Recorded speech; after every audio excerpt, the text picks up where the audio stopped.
마가복음 12장 42절 말씀, 마가복음 12장 42절. 한 가난한 과부는 와서 두 렙돈 곧 한 고드란트를 넣는지라. 아멘.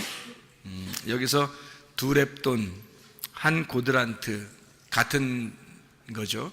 그러니까 같은 돈인데, 이걸 일부러 이렇게 쓴 이유는 두 개의 돈이 하나다, 이렇게 말하는 거죠. 두 개가 하나다.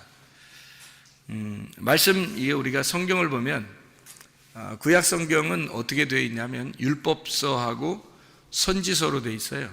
율법서하고 선지서, 물론 뭐 시가서도 있지만은 또 예언서도 있고, 근데 율법서하고 선지서라고 하는 이 두 개로 크게 나누어서 볼 수가 있는데, 이 두 개가 사실은 이제 하나다, 이런 얘기가 되고, 구약과 신약이 이렇게 있다면 구약과 신약이 사실은 두 개인데 이게 하나다, 이런 의미가 되겠죠. 그러니까 두 개는 나누어져 있지만 이게 하나다.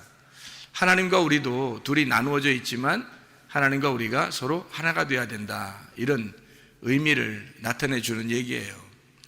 그래서 십계명을 보면 구약 성경 전체가 율법서와 선지서로 되어 있죠. 이걸 두 개를 합치면 모세 오경이 되고, 모세 오경을 이렇게 10개의 말씀으로 이렇게 딱 나누면 십계명이 돼요. 이 십계명을 두 개로 이렇게 나눌 수가 있어요. 하나님 사랑, 이웃 사랑. 그래서 하나님 사랑과 이웃 사랑이 합해지면 서로 사랑, 이렇게 되어 있죠. 그래서 이 두 말씀이 하나의 말씀. 다시 말하면 이 십계명 같은 경우도 10말씀이죠. 10말씀인데 이게 5말씀, 5말씀. 이것이 두 개가 합해서 한 말씀이다, 이렇게 이야기를 하는 거죠. 이게 하나님 사랑, 이웃 사랑, 대표적으로 나와 있는 말씀이에요. 그것이 이제 주님께서 오셔서 내가 너희에게 다시 계명을 주노니 서로 사랑하라, 그래요. 그러니까 하나님 사랑과 이웃 사랑이 서로 사랑하게 되면 하나가 되게 되는 거죠. 그래서 서로 사랑이라는 계명을 준 거예요. 이것은 새 계명이 다른 계명이 아니고 이 옛 계명을 두 개를 합쳐놓은 것이다. 이것이 하나가 되게 만드는 것이다. 이것을 새 계명, 서로 사랑이라, 이렇게 표현한 거예요. 그러니까 서로 사랑은 뭐 새로 생겨난 게 아니고, 새 계명이라고 해서 새로 생겨난 게 아니라 원래 있는 계명을 하나로 만든 것이다, 이렇게 보면 오히려 이해가 되는 것이죠. 서로 사랑한다, 이렇게 말했을 때 두 렙돈, 이것이 한 고드란트다, 이런 말하고 같은 얘기가 되겠죠. 그렇죠? 창조를 보면 창조도 이 창조의 역사가, 이게 가만히 보면 첫째 날 창조부터 일곱째 날까지 있잖아요, 그죠? 그런데 이게 두 개로 이루어졌다, 이렇게 볼 수 있어요. 두 개로 이루어졌다, 이것이 하나다, 이런 이제 생각을 할 수 있죠. 왜냐하면 창조가 첫째 날, 둘째 날, 셋째 날 창조하죠. 그리고 넷째 날, 다섯째 날, 여섯째 날 창조한단 말이에요. 그러면 첫째 날, 둘째 날, 셋째 날 창조한 것은 하늘의 창조를 말하고, 넷째 날, 다섯째 날, 여섯째 날 창조는 땅의 창조를 의미하는 것이다. 그래서 이 하늘의 창조와 땅의 창조를 합하면 하나가 되잖아요. 그럼 일곱째 날 안식이 이루어진다, 이렇게 보는 거죠. 절기도 마찬가지예요. 절기도 하나, 둘, 세 개의 절기, 그리고 네 번째, 다섯 번째, 여섯 번째 절기가 있고, 이것이 다 이루어지면 장막절에 들어간다. 그러니까 절기가 7개가 있죠. 유월절, 무교절, 초실절, 이게 하나고, 오순절, 나팔절, 속죄절, 이게 이제 하나고, 그리고 장막절, 이렇게 3개로 이루어졌는데, 이 첫 번째 3개 절기하고 네 번째부터 여섯 번째 절기가 둘이 합해지면 일곱 번째 장막에 들어간다, 이렇게 보면 7개가 하나의 절기가 되겠죠. 다시 말하면 7절기는 7개로 나누어졌지만 사실은 7영 되시는 7교회, 그러니까 요한계시록에 보면 7영이 되신 하나님, 또 7교회 머리가 되신 그 주님, 그래서 7영과 7교회가 결국엔 누구를 의미하는 거냐면 예수님이라고 하는 하나를 설명하려고 했던 거죠. 그래서 7 장막절은 7영을 의미하고 7교회를 의미하는 것이다, 이렇게 보면 이게 연결돼서 하나로 이루어진 내용이구나 라는 것을 우리가 깨닫게 되는, 성경은 우리가 그러니까 나누어서 보면은 계속 나누어지는 거고요. 이걸 하나로 보면은 계속 하나로 엮여져서 하나가 되는 것입니다. 말씀이라는 게. 그러니까 이 눈이 이렇게 나누는 사람이 있고 이 눈이 하나로 연결되는 사람이 있다. 나누어지는 사람은 계속 선악과를 먹게 돼 있는 거고, 이것이 하나로 계속 이게 연결되는 사람은 생명나무를 먹게 되는 거고, 말씀이라는 게 똑같은 말씀 가지고 그렇게 된다는 얘기예요. 그래서 유월절, 무교절, 초실절 이 세 개의 이 세 개의 그 재앙, 세 개의 절기죠. 세 개의 절기가 이 세 개의 절기가 있기 전에, 유월절, 무교절, 초실절을 있기 전에 몇 가지의 재앙이 있어요. 10가지의 재앙이 있어요. 10가지의 재앙이 있고, 그리고 유월절, 무교절, 초실절이 나온단 말이에요. 그러니까 초실절이라고 하는 게 이제 뭐예요? 첫 번째 열매를 말하는 거거든요. 첫 번째 열매. 그 첫 번째 열매가 나오려면 첫 번째로 인간에 태어났던 첫 번째가 죽고, 유월절, 무교절, 그리고 초실절 첫 번째 열매가 나타나야 된단 말이에요. 그러니까 첫 번째 장자가 죽고 두 번째 차자가 장자가 되어서 첫 번째로 나타나야 된다는 거죠. 그러니까 유월절, 무교절, 초실절, 이게 어디에 있었던 일이냐면 애굽에서 있었던 일이란 말이에요. 장자가 죽어야지만이 나오는, 장자가 죽어야지만 나올 수 있는 그런 역할이죠. 이게 유월절, 무교절, 초실절, 이게 같은 어디에 있었던 일이냐면 애굽에서 있었던 일이에요. 그것은 애굽에서 이제 초실절, 첫 번째 열매가 되신 주님, 그 부활하신 주님, 첫 번째 장자인 인간들이 죽고, 그리고 예수님이 장자가 되어서 부활하신 초실절 첫 번째 열매가 되어 나오신단 말이에요. 나오면 홍해바다를 건너가지고 어디로 들어가요? 광야로 들어가죠. 광야로 들어가면 그 광야에서는 뭐가 항상 내려요? 만나가 계속 내려요. 만나가 내린다는 것은 하늘에 떡이 내린다는 얘기죠. 하늘에 빵이 내린다는 얘기거든요. 그 하늘에 빵을 먹는 날이 있어요. 절기 중에서. 오순절입니다. 오순절을 기점으로 해서 오순절이 지나면서 오순절 때부터 나팔이 부러지고 이방인들에게 드디어 이 복음이 전파되는 나팔절.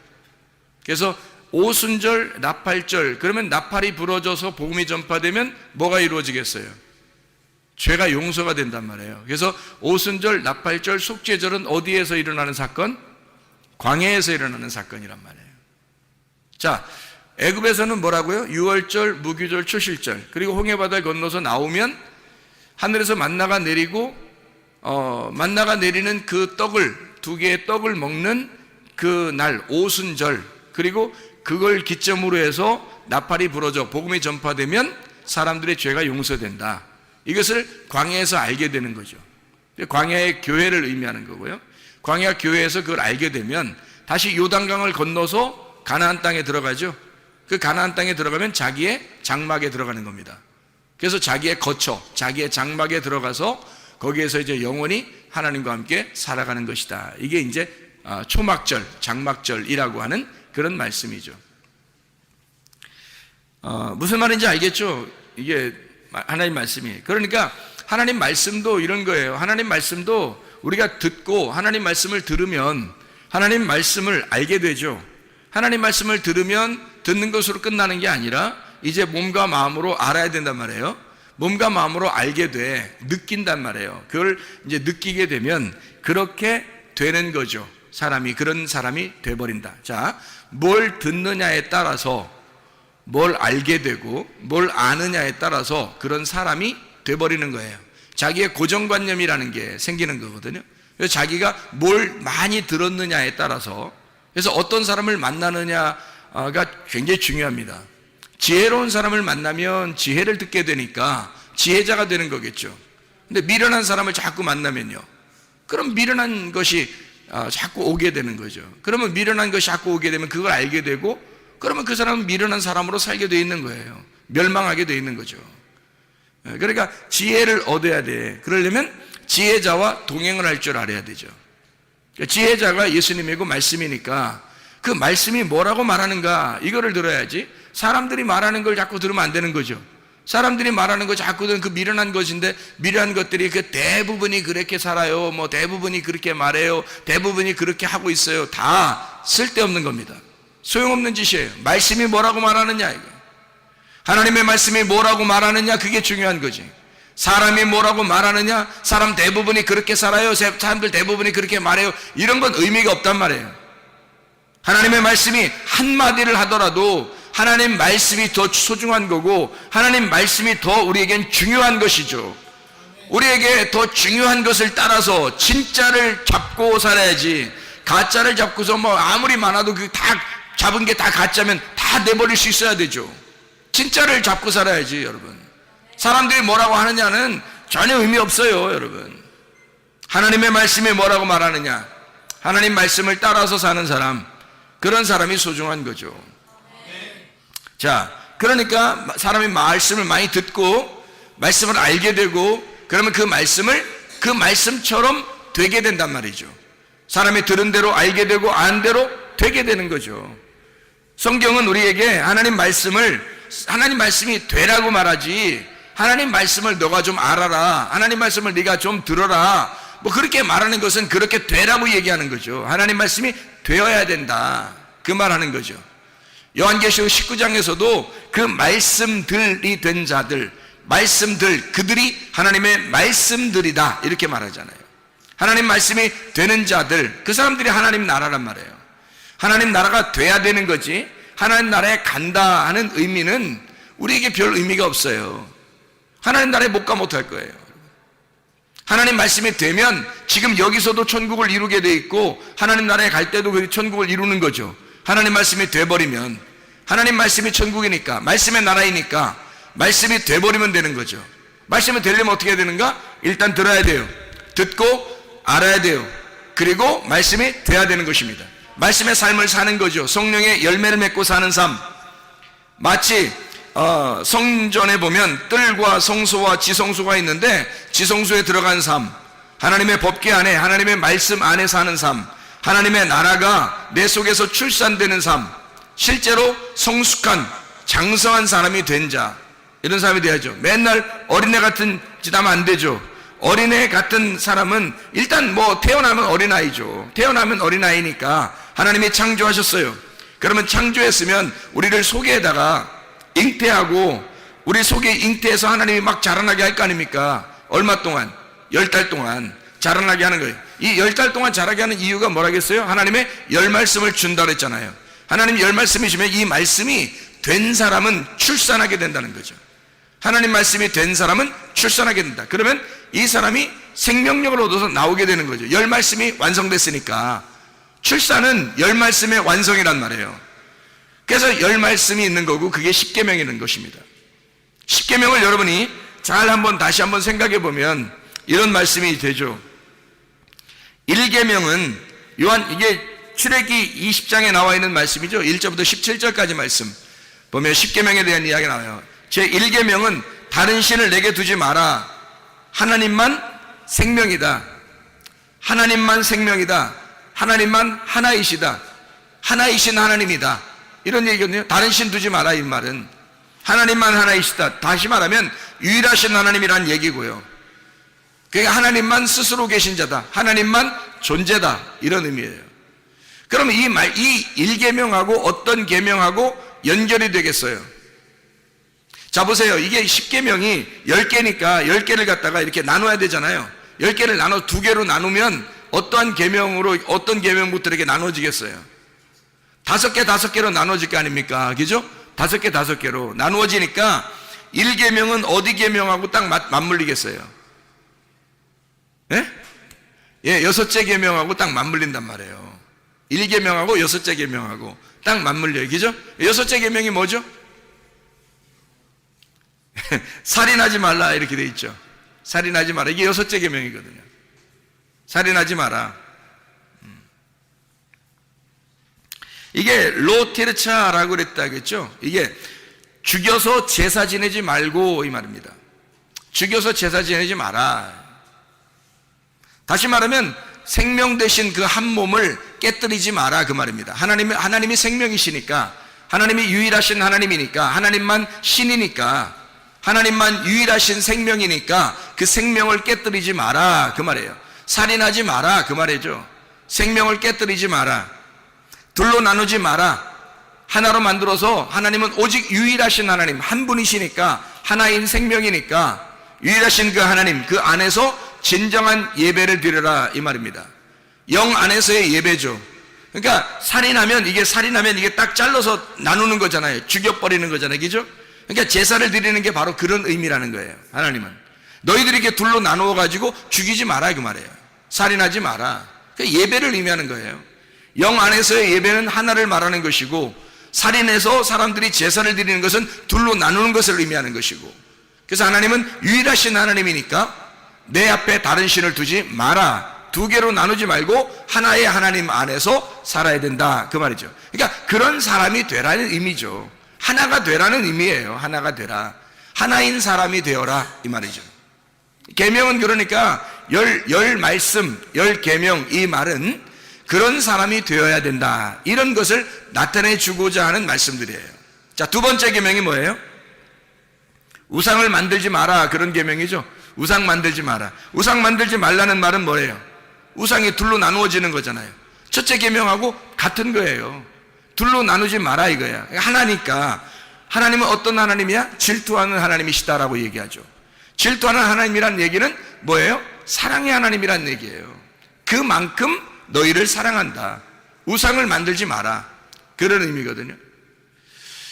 여러분 천주교 나라에 가면은 대부분 천주교 나라가 많거든요. 천주교 나라에 가면은 뭐가 있냐면 십계명을 그들이 지켜요. 십계명을 이렇게 써놓고 아주 거룩하게 생각을 합니다. 근데 그 사람들의 그 십계명에서 하나가 빠진 게 있어요. 십계명에서 뭐가 빠졌을까요? 우상을 두지 마라는 말을 빼놨어요. 두 번째 계명이 없앴어요. 그리고 10개를 다른 거로 채워넣어요. 그래서 10개를 만들어 버렸습니다. 그들도 십계명을 지키긴 지키는데 두 번째 계명을 없애버렸단 말이에요. 실제인가 하고서 가서 사진을 한번 찍어보니까 그렇더라고요. 실제로 그걸 다시 한번 이렇게 확대해서 딱 사진을 보니까 그렇게 되어 있더라고요. 우상을 만들지 말라는 말을 왜 없애버릴 수밖에 없을까? 천주교 나라에서는 다 우상이니까 다 모든 게 다 우상으로 만들어놨으니까 그러니까 이걸 없앨 수밖에 없는 거예요. 이 십계명에서 두 번째 계명을 자기들이 그걸 못 지키니까 할 수 없으니까. 근데 그 말은 사실은 그런 의미를 얘기하는 게 아닌데 이 사람들이 모르니까, 성경을 잘 모르니까 이걸 우상을 만들지 마라 겁나잖아요. 그러니까 그걸 빼놓고 다른 걸 써놨더라고요. 우상을 만들지 말라 이 말은 둘로 나누지 마라. 질투하는 하나님이고 이 하나님은 사랑의 하나님이다. 이거는 어떤 계명하고 딱 맞물려서 하나가 될까요? 둘째 계명이니까 일곱째 계명하고 맞물리겠죠. 일곱째 계명이 뭐예요? 간음하지 말라는 얘기죠. 간음하지 말라. 이게 로나프라는 단어예요. 이 말은 율법과 결혼하지 말라는 말입니다. 한마디로 말하면 율법하고 결혼하지 마라. 율법하고 이혼해야 된다 그 말이고요. 다시 말하면 하나님보다 더 사랑하는 게 있으면 그게 우상이다. 배교하지 마라. 종교적으로 너가 하나님을 섬긴다고 하면서 열심히 하나님 섬긴다고 하면서 하나님을 배신하지 마라 그 말이에요. 우상 숭배하지 마라. 다시 말하면 이 말들은 어떤 말이에요? 거룩해져라, 깨끗해라 이 말이죠. 순수하라, 순결해라. 쉽게 얘기해서 한 남편만 바라봐라. 우상을 섬기지 마라, 우상 만들지 마라는 말은 오직 한 남편만 사랑해라 그 말이죠. 그게 일곱째 계명입니다. 그게 간음하지 말라는 의미잖아요. 우상 만들지 마라, 간음하지 말라 같은 거죠. 같은 의미란 말이에요. 그래서 첫째 계명은 여섯째 계명하고 둘째 계명은 일곱째 계명하고 맞물린단 말이죠. 자, 세 번째 계명이 뭐예요? 하나님의 이름을 망령되이 여기지 마라 이렇게 말했죠. 하나님의 이름을 망령되이 여기지 마라는 말은 어떻게 하라는 거예요? 그러면 망령되이 이름을 여기는 것은 하나님이 저쪽에 계시고 내가 여기 있으면 아무리 하나님 이렇게 불러도 말이에요, 다 망령된 겁니다. 아니 네가 뭔데 하나님 이름을 불러요? 그리고 하나님이 이름이 있어요 없어요? 없어요. 하나님의 이름이 없는데 네가 뭔데 그 하나님 이름을 부르냐고. 하나님 이름을 부른다는 자체가 망령된 거라고요. 넌 인간이고 하나님이 신인데 어떻게 네 입으로 하나님이라는 신을 이름을 부르냐 이거야. 말도 안 되는 소리죠. 이미 망령된 거란 말이에요. 다시 말하면 이게 어떻게 해야지만이 그런 망령되이 여기지 않을까? 그 이름이 돼버리면 말이에요. 그 이름이 돼버리면 망령되이 여기지 않는 거죠. 자, 어떤 아이가 막 어른의 이름을 함부로 막 불러요. 그럼 망령되이 여기는 거죠. 근데 그 어린아이가 그 사람의 이름이 같이 돼버리면요, 그럼 망령된 이름이 아닙니다. 누가 그 아이의 이름을 불렀는데 이쪽 사람도 자기가 똑같은 이름이야. 그럼 어떻게 해? 이름을 저쪽에서 불렀는데 똑같은 이름이야. 그러면은 망령되 여기는 게 아니죠. 이쪽 어린아이 이름 부르나 어른 이름 부르나 같은 거란 말이에요. 똑같은 이름이 되었다면. 자, 우리가 예수 이름이 돼버리면, 하나님 이름이 돼버리면, 그럼 그 이름의 존재가 돼버리면, 그러면 하나님은 우리한테 뭐라 그래요? 늘 너는 하나님 안에 있고 하나님이 네 안에 있기를 원한다고. 우리가 서로 하나가 되자 그러잖아요. 하나님이 늘 우리와 하나가 되자 그러죠. 예수님도 우리 보고 너희들은 나의 친구야 그러고, 너희들은 나의 형제야 그러고, 너와 내가 같아, 우리가 같은 배에서 나온 하나님의 말씀 안에서 나온 한 형제다라고 얘기하고, 한 친구라고 얘기하고, 우리가 서로 하나다라고 얘기를 자주 해요. 그러면 하나님께서도 마찬가지죠. 하나님이 우리 예수라는 이름 안에서 우리하고 하나가 된다면, 그러면 그 이름이 망령되 여기지 않는 거죠. 같은 이름이니까. 이해가 되죠? 그러니까 이름을 망령되 여기지 마라, 이 말은 뭐예요? 같은 이름이 되라, 그 말이죠. 같은 이름이 되라, 그 말은 그 이름을 도적질하지 말라 하는 말하고 같은 말이죠. 그 이름을 도적질한다는 것은 이 사람 거하고 나하고 지금 다르니까 저 사람 걸 갖고 싶어서 도둑질하는 거잖아요. 저 사람께 내가 원하는 거니까 저 사람 거를 갖다 도둑질하려고 내가 가져오는 거잖아요. 그런데 그 사람 거가 내 거고 내 거가 그 사람 거면 도둑질할 필요가 있어요, 없어요? 없죠. 하나님의 이름이 망령되 여긴다는 말은 바로 이런 것이란 말이에요. 하나님의 이름과 내가 전혀 다르면, 서로 다르면 하나님을 갖다가 내가 불러도 망령되 여기는 거지만, 하나님과 내가 소유가 같고 이름이 같으면 내 거가 하나님 거고 하나님 거가 내 거니까, 같은 이름이니까, 같은 소유권을 가지고 있으니까, 그러니까 도둑놈이 안 되는 거죠. 이해가 되겠죠? 그래서 셋째 계명은 사람의 이름을 내지 마라, 이 말입니다. 이름을 도적질하지 말라, 망령되 여기지 마라, 사람의 이름을 내지 마라, 그 말이고요. 이게 다른 이름을 부르지 마라. 그러니까 하나님의 이름을 하나님이라고, 하나님이 원래 이름이 없잖아요. 그러니까 하나님 이름이 없으니까 사람들이 내 남편이라고 부르고 싶고 내 주인이라고 부르고 싶고 내 하나님이라고 부르고 싶단 말이에요. 그래서 사람들이 부른 이름이 바알이라고요. 그게 바알이라고 부르니까 하나님께서 그 바알이라고 부르는 하나님을 믿는 사람들, 하나님을 믿고 있지만 바알이라고 부르는 자들, 자기를 하나님이라고 부르는 자들을 갖다 다 멸망시켜버린다고, 하나님이. 왜? 너는 나를 몰라. 나를 모르고 너와 내가 하나가 안 됐는데 네가 나를 하나님이라고 자꾸 부르고 네가 나를 바알이라고 부른다, 이 말이야. 그러니까 하나님은 그들을 멸망시킬 수밖에 없죠. 너하고 나는 다르니까.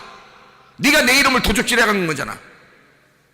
근데 하나님하고 같은 자가 되면, 그러면 도둑질할 필요가 없죠. 그러면 하나님을 바알이라고 부르지 않겠죠. 그냥 주여 해도 괜찮죠. 그냥 가만히 이름을 예수님의 그냥 가만히 기도해도 되죠. 왜냐면 그분의 이름과 우리가 하나니까, 같은 이름을 가지고 있으니까, 같은 존재가 되려고 한다면, 그러면 같은 하나니까 그렇게 망령되이 도둑질하는 게 아니란 말이죠. 같은 이름이 되었기 때문에 다른 이름을 부르지 마라, 바알의 이름을 부르지 마라, 이런 말이죠. 내 뜻대로 마옵시고 아버지의 뜻대로 하옵소서. 예수님이 어떻게 아버지 하나님에게 그렇게 기도할 수 있었을까요? 자기 뜻하고 아버지 하나님의 뜻이 같은 거였으니까. 아버지의 뜻이 내게 이루어지길 원한다는 거죠. 하늘의 뜻이 땅에 이루어지기를 원한다. 다시 말하면 당신은 스스로 존재하신 분이요 자존하신 하나님이십니다. 공의의 하나님이십니다. 온전하신 하나님이십니다. 당신은 의로우신 분입니다. 인정하는 거죠. 그러니 당신이 원하는 뜻은 이 땅에 반드시 이루어져야 할 아버지의 뜻은 내 뜻대로 마옵시고 아버지의 뜻이 이 땅에 이루어지기를 원합니다. 당신만이 공의로우신 분이니까. 자, 이 세 번째 계명은 어떤 계명하고 맞물릴까요? 몇 번째 계명하고? 8번째 계명하고 맞물리는 거죠. 그래서 8번째 계명이 뭐 하라고 그래요? 도둑질하지 마라 이렇게 돼 있죠. 로 가나브, 내 생각대로 내 뜻대로 하려는 모든 것, 이것은 하나님의 것을 도적질하는 거죠. 하나님의 뜻을 도적질하는 거죠. 내 뜻처럼, 하나님의 뜻이 꼭 자기 뜻처럼 생각해서 막 다 해버리는 거잖아요. 하나님하고 마음은 하나가 되지 않았는데 하나님의 소원과 내 소원이 다른데도 내 소원대로 하려고 하는 이 모든 것, 이게 도둑질이라는 말입니다. 하나님의 이름보다 내 이름을 나타내는 것, 이게 도둑질이죠. 하나님의 이름을 나타내지 않고 내 이름을 나타내려고 하는 거, 그런 거 하지 마라. 진리와 하나 되지 못해서 두 마음이 된, 염려된 그 마음, 두 개로 마음이 갈라진 것, 이게 도둑놈이라는 얘기입니다.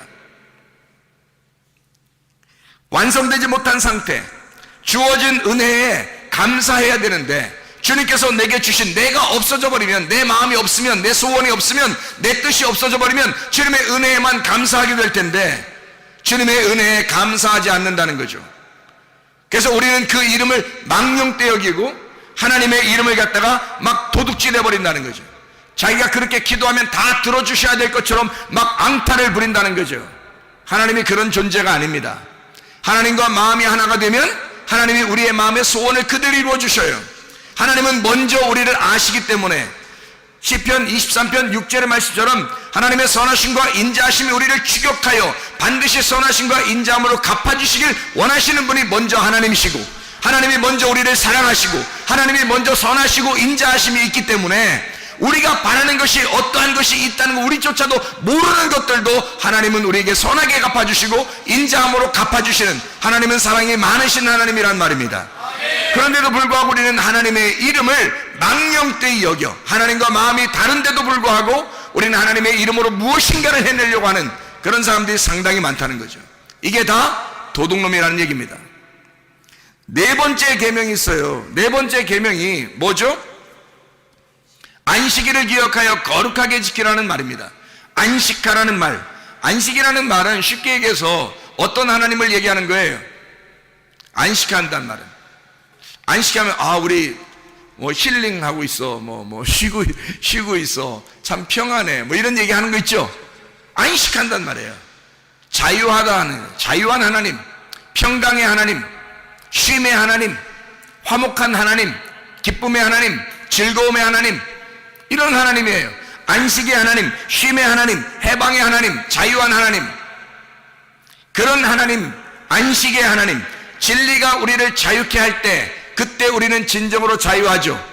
뭔가 가리워져 있으면, 하나님과 우리 사이의 관계가 가리워져 있으면 안식할 수 없죠. 진리가 이게 돼야 되는데, 진리가 돼야 우리를 자유하게 하고, 자유해야 안식하고, 그 안식이 쉼이라는 거예요. 자, 진리라고 하는 건 뭐예요? 이게 베일에 가려 있으면 진리가 아니에요. 이건 거짓이란 말이죠. 하나님과 나 사이에 뭔가 휘장이 쳐 있으면, 막이 쳐 있으면 이건 거짓이란 말이에요. 뭔가 서로가 진리 안에서 이렇게 교통할 수가 없는 거예요. 근데 이 막이 열어져 버렸어요. 예수 십자가 못 박혀 돌아가심으로 휘장이 찢겨져서 하나님과 내가 이걸 통과하게 돼서 하나님을 알게 되고, 하나님도 나를 알고, 하나님은 나를 아시고 나는 하나님을 알게 되고, 그러면 이 휘장이 걷어져서, 이것이 휘장이 걷어진, 덮개가 거친 것을, 걷어진 것을 뭐라 하냐면 진리라고 그러는 거거든요. 그 진리 안에서만 너희가 자유하게 된다는 겁니다. 하나님을 제대로 알아야지만이 자유한 거죠. 그러니까 안식이라고 하는 것은 어떻게 할 때 안식이 온다는 거예요? 진리를 알 때, 진리가 너희를 자유케 할 때, 진리가 너희를 자유케 하는 그 하나님, 그게 안식의 하나님이라는 거예요. 그거 지키라는 거예요.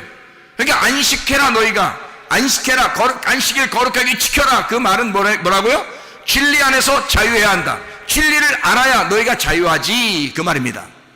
진리를 알게 되면 우리가 자유하잖아요. 그럼 그 말은 뭐예요? 안식한다는 말은 영원하다는 겁니다. 쉼이 있다는 거예요. 평안하다는 거예요. 일이 끝났다는 얘기예요. 일이 끝났다, 일이 다 맞춰졌다, 그 말이거든요. 다 이루었다. 예수님께서 십자가 못 박혀 돌아가시면서 다 이루었다. 요한복음 19장 30절의 말씀에 다 이루었다 그러잖아요. 그것이 안식이란 말이에요. 그게 쉼이라고. 그게 평안, 영원하신 하나님. 4계명은 어떤 계명하고 맞물리겠어요? 그러니까 4계명은 몇 번째 계명하고 맞물리겠어요? 9번째 계명하고 맞물리게 되겠죠.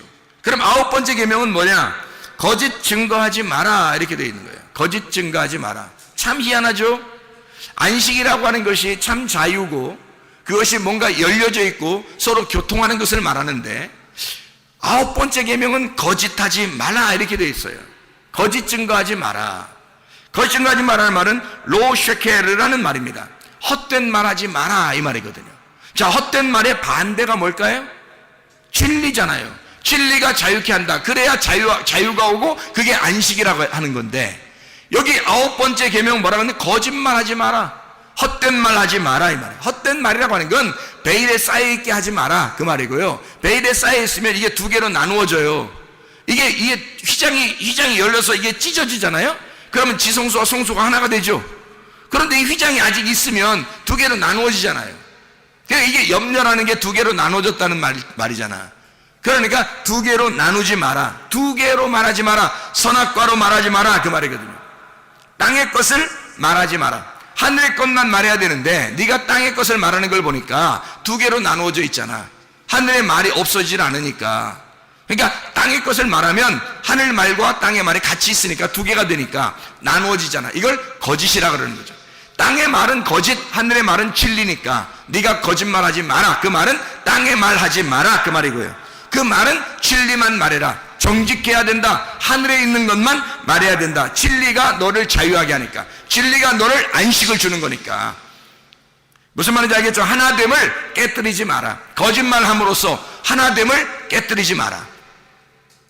약속이 깨진 상태를 유지하지 마라.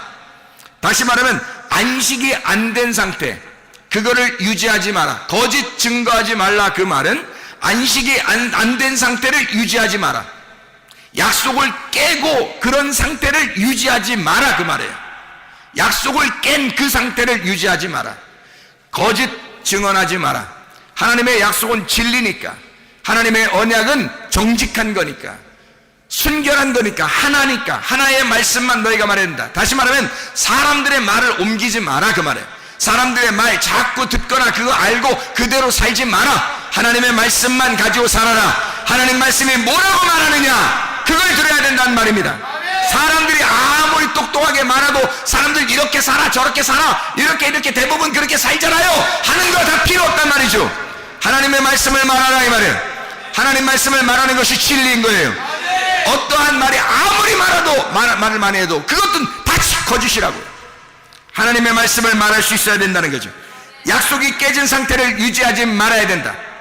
약속을 깨진 상태는 반드시 회복시켜서 하나님과 화합하고 하나가 될 때, 하나님 말씀을 알고 이 진리 안에서 진리를 깨닫게 되었을 때 너에게 진정한 안식, 진정한 쉼이 너에게 오게 될 것이다. 이것이 너에게 자유가 될 것이다.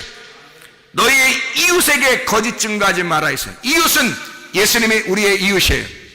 또 우리 이웃은 바로 내 자신이 이웃이에요. 예수님한테 거짓말하지 말라, 그 말이에요. 너 자신에게 거짓말하지 말라는 거예요. 물론 다른 사람들도 이웃이에요. 그 사람들에게 너희가 거짓 증거하지 마라, 그 말입니다. 다른 사람들도 거짓 증거하지 말고 네 자신에게도 양심에 바르게 살아라. 예수 그리스도에게 너희 양심 바르게 살아라, 그 말이에요. 예수님에게 정직하란 말이에요. 여러분 자신에게 정직하란 말이에요. 다른 사람들에게도 정직하라, 그 말입니다. 그래야 여러분에게 안식이 옵니다.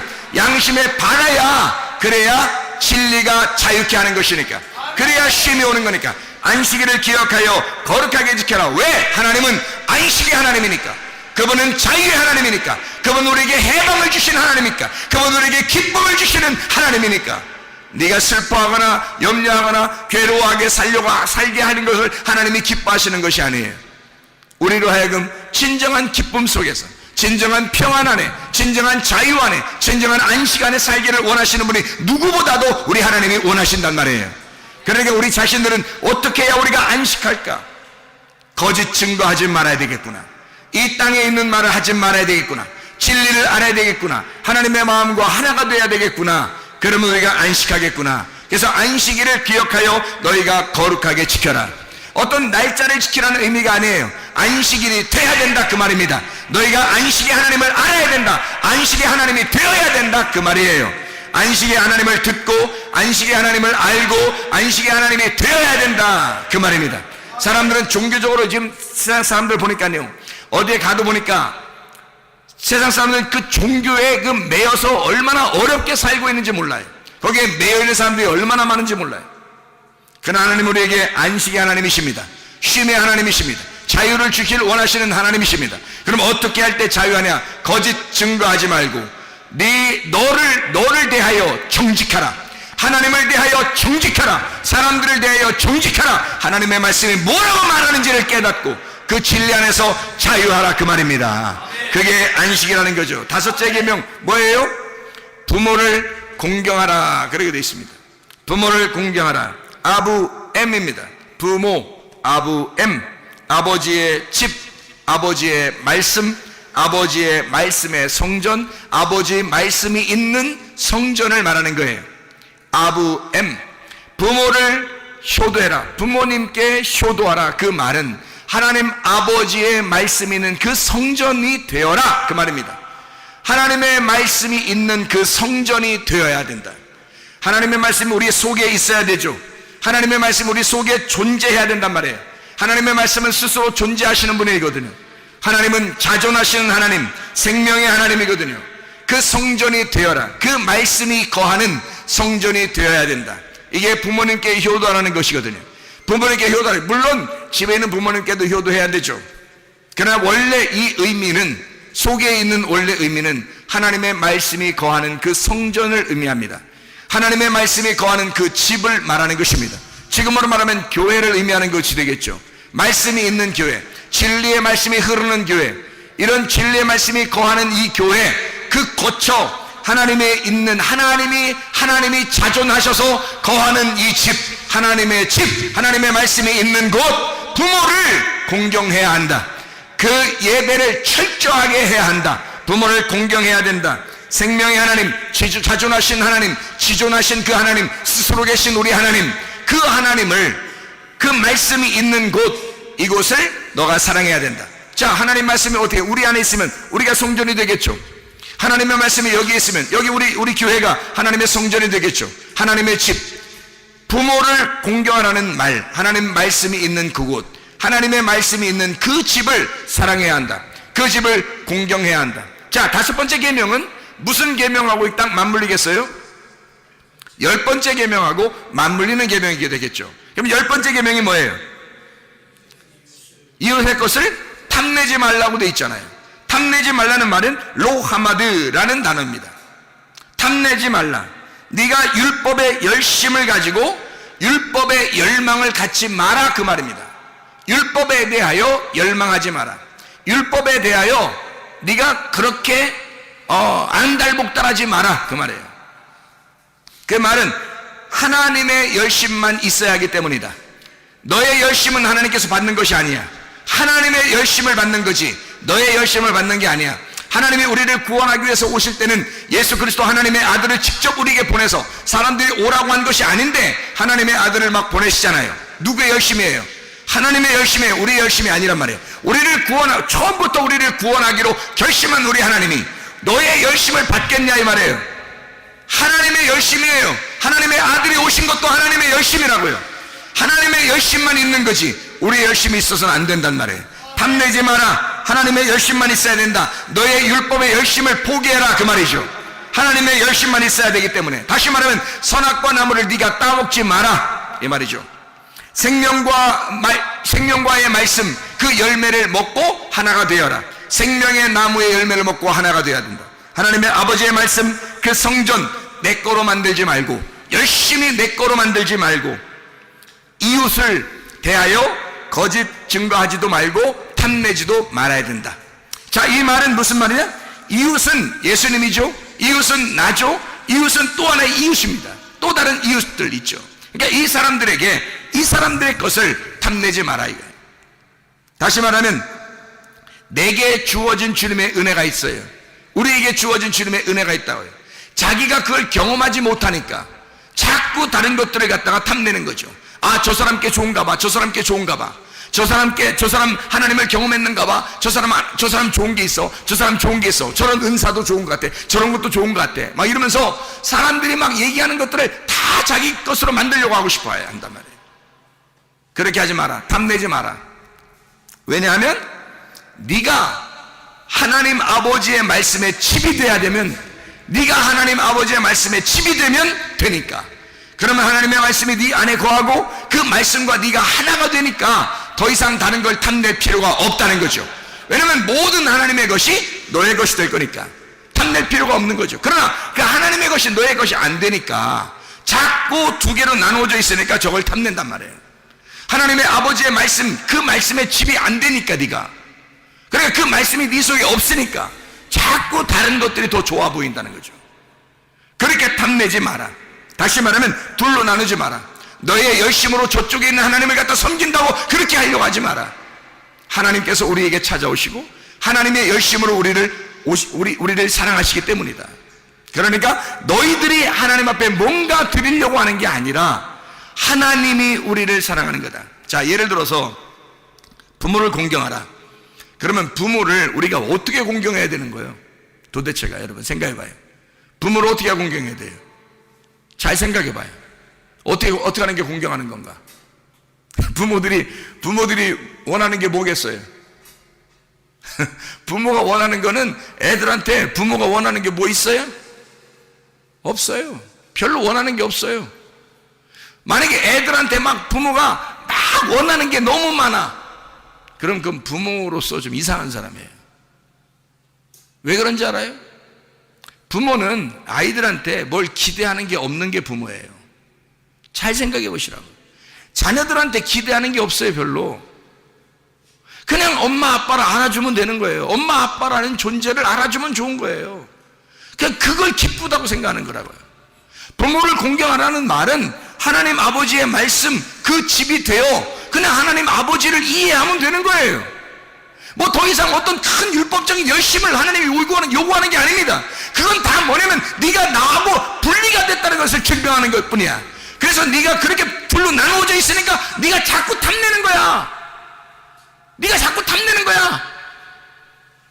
그렇게 하지 마라 이거야. 둘로 나누지 말라 이거야. 하나님 아버지가 우리에게 원하는 것은 그냥 아버지 안에서 말씀이 되어, 아버지의 말씀에 집이 되어, 그냥 말씀과 집이 그 하나가 되어서 그걸 사랑하라 이거야.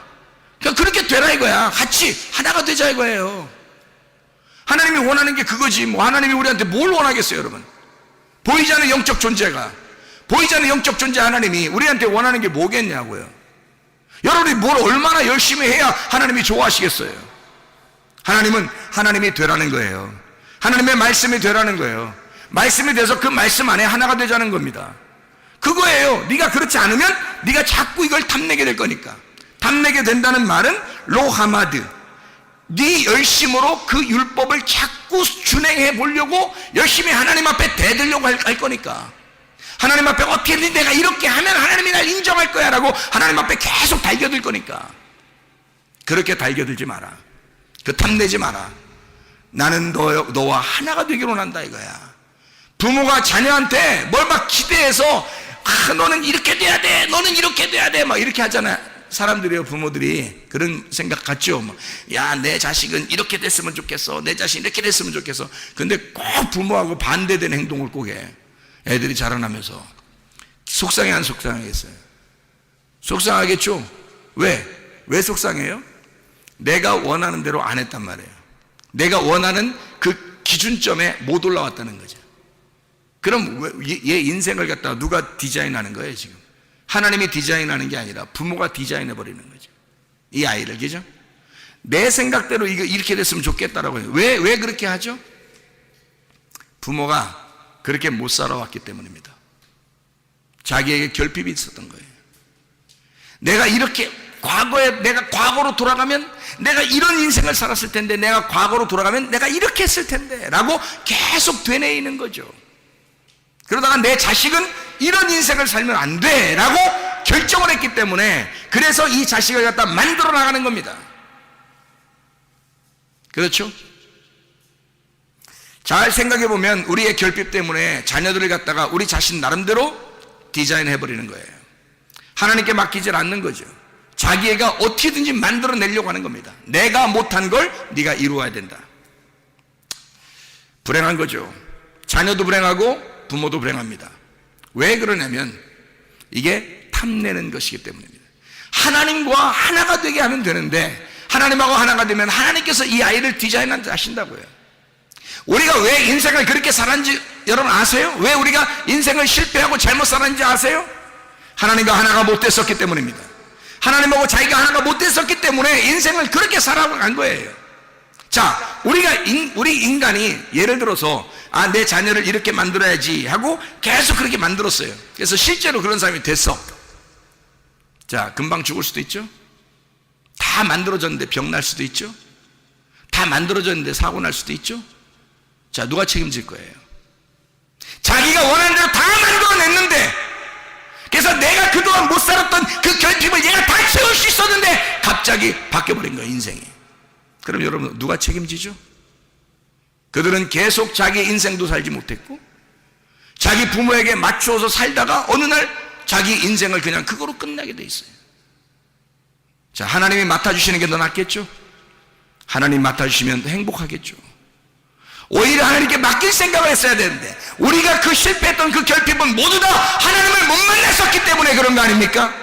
하나님을 진짜 만나보면 어떠한 상황이라도 하나님이 나를 디자인하시고 하나님이 나의 기쁨을 기쁘게 해주시고 하나님이 나의 아름다움을 아름답게 만들어주시고 하나님이 나의 즐거움을 즐겁게 만들어주시는 우리 하나님이시면 우리가 깨닫지 않겠습니까? 하나님 안에서 진짜 쉼과 진짜 행복이 우리 안에 있지 않겠냐 이 말입니다. 그런데 그걸 하지 못하니까 자기가 결핍 덩어리니까 아이한테도 그 결핍을 주지 않으려고 무척 노력했는데 그렇게 됐는데 어느 날 이 인생을 그가 책임지지 못할 인생이 되어버리면 여러분 그것 또한 이 인생이 뭐냐 이 말이에요. 여러분 하나님을 만나게 하셔야 합니다. 하나님을 만나면 해결되는 거예요. 하나님이 책임지시면 해결되는 거예요. 하나님이 디자인하도록 만들어주시면 해결되는 것입니다. 부모를 공경하라, 다시 말하면 하나님의 말씀에 집이 되라 이 말입니다. 네 속에 하나님의 말씀이 들어가 있고 하나님의 말씀이 주인이 된 그 집이 되어라. 하나님의 아들이 되어라. 하나님의 집이 되어라. 그러면 하나님께서 너를 책임져 주실 것이다. 이런 놀라운 하나님의 사람들이 다 되셔야 합니다. 둘로 나누어지지 아니하고 이 열 말씀이 하나의 말씀이 되어 하나의 하나님의 말씀이 된 하나님의 사람들, 그리스도께서 인정하는 주의 사람들, 여러분과 제가 되기를 바랍니다. 기도하겠습니다. 우리 하나님 아버지 사랑과 은혜를 감사합니다. 아버지 말씀 안에서 우리가 나누어지지 않게 도와주시옵소서. 하나님 말씀과 하나가 되게 도와주시옵소서. 주의 말씀이 되게 도와주시옵소서. 예수 그리스도 존귀하시기를 받들어 기도 올려옵나이다. 아멘.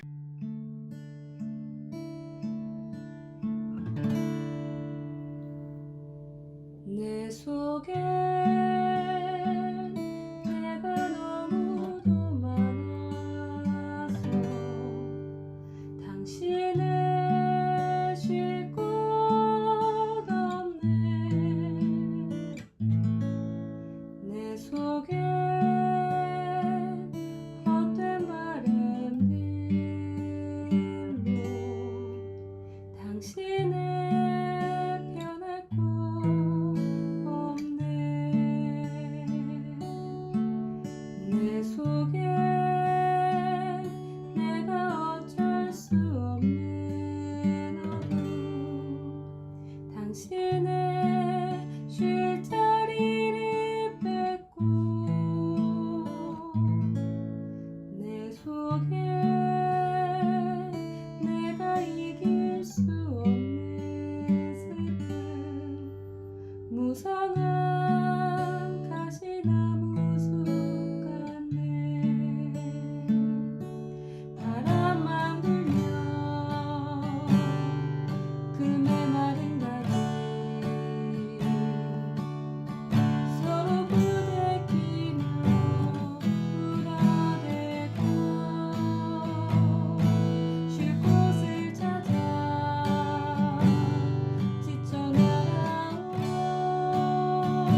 당신은